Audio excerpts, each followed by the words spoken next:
Começo hoje uma série de exposições sobre esse tema da pregação, com a finalidade de oferecer aos nossos alunos do nosso curso de pregação uma série de reflexões sobre esse tema. Se você quer participar desse grupo, basta você entrar em contato para participar do nosso grupo de WhatsApp. Atos 16, a partir do verso 13, diz assim: No sábado, saímos da cidade para junto do rio, onde nos pareceu haver um lugar de oração. E assentando-nos, falávamos às mulheres que para ali tinham concorrido. Certa mulher chamada Lídia, da cidade de Tiatira, vendedora de púrpura, temente a Deus, nos escutava. O Senhor lhe abriu o coração para atender às coisas que Paulo dizia. Depois de ser batizada, ela e toda a sua casa nos rogou, dizendo: Se julgais que eu sou fiel ao Senhor, entrai em minha casa e aí ficai. E nos constrangeu a isso. Paulo está apresentando o Evangelho a um grupo de mulheres. E o texto afirma que Lídia, uma mulher vendedora de púrpura desta cidade famosa chamada Tiatira, acolhe, atende e escuta a pregação do apóstolo Paulo, porque o Senhor lhe abriu o coração. Essa expressão é muito interessante. A ideia desse texto é que todas aquelas mulheres que estavam ali ouviram o mesmo sermão de Paulo, a mesma pregação de Paulo, os mesmos argumentos, as mesmas ideias, as mesmas explicações, as mesmas teses paulinas. No entanto, somente Lídia creu. E a explicação que o texto traz é que o Senhor lhe abriu o coração. A partir disso, eu quero trazer duas aplicações iniciais a respeito da pregação. A primeira ideia que eu quero compartilhar é que o impacto da pregação vem pela atuação do poder do Espírito Santo. Isso significa que quando nós pregamos, nós temos que discernir exatamente o que nós podemos fazer e o que Deus pode fazer. Ou o que nós estamos fazendo e o que Deus de fato está fazendo no coração das pessoas que estão nos ouvindo. Uma das grandes dificuldades que muitos pregadores têm é de fato compreender qual é o seu papel na pregação e qual é o papel do Espírito Santo na pregação do Evangelho. O Evangelho é um poder de Deus para a salvação do que crê.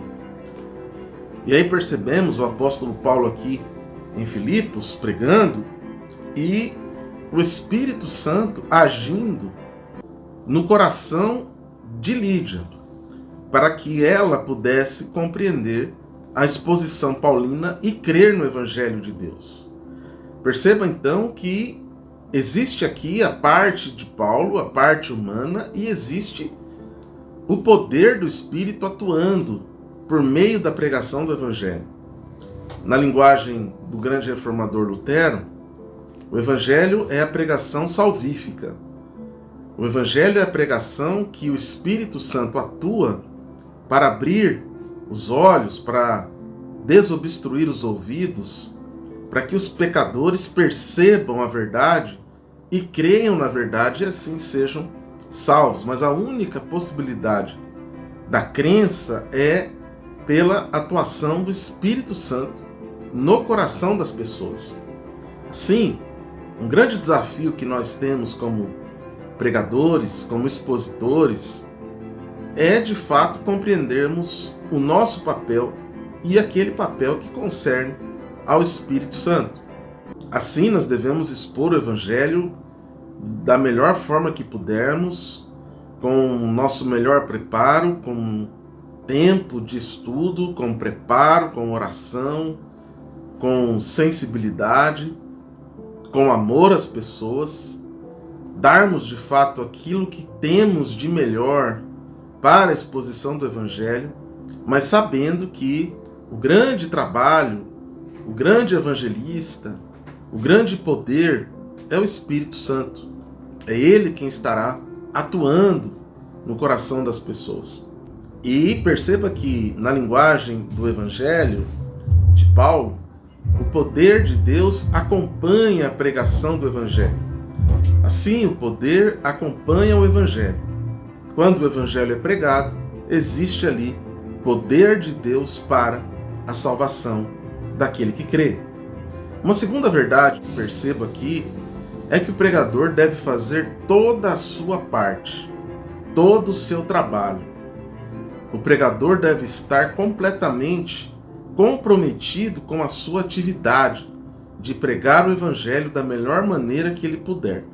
O pregador é como uma ferramenta porque a pregação do Evangelho acontece por meio de pessoas, de homens, de mulheres, comprometidos com esta mensagem transformadora que é o Evangelho de Deus. Portanto, pregadores e pregadoras devem estar totalmente comprometidos, compromissados com a exposição do Evangelho de Deus. Quanto melhor for a exposição, mais fácil será o trabalho do Espírito Santo. Assim, ao pregar, você deverá fazer toda a sua parte, deverá estar totalmente comprometido. Isso envolve o seu tempo de preparo, a sua capacidade de exposição, o conteúdo que você está se propondo a comunicar aos seus ouvintes, a sua forma sermônica, a sua capacidade de comunicação, a sua linguagem. Todas essas ferramentas estão envolvidas no processo da transmissão do Evangelho. A teologia nos diz que a ação de Deus é antrópica, ou seja, é o homem e Deus. Assim, Deus não usará os anjos para pregar a sua palavra. Deus usará pessoas como ferramentas na transmissão do seu Evangelho. O desafio é que você, como ferramenta, busque estar preparado, preparada para, da melhor maneira que você puder, comunicar a mensagem pura do Evangelho de Deus. E então você será esse instrumento vivo nas mãos de Deus para a salvação de todo aquele que crê.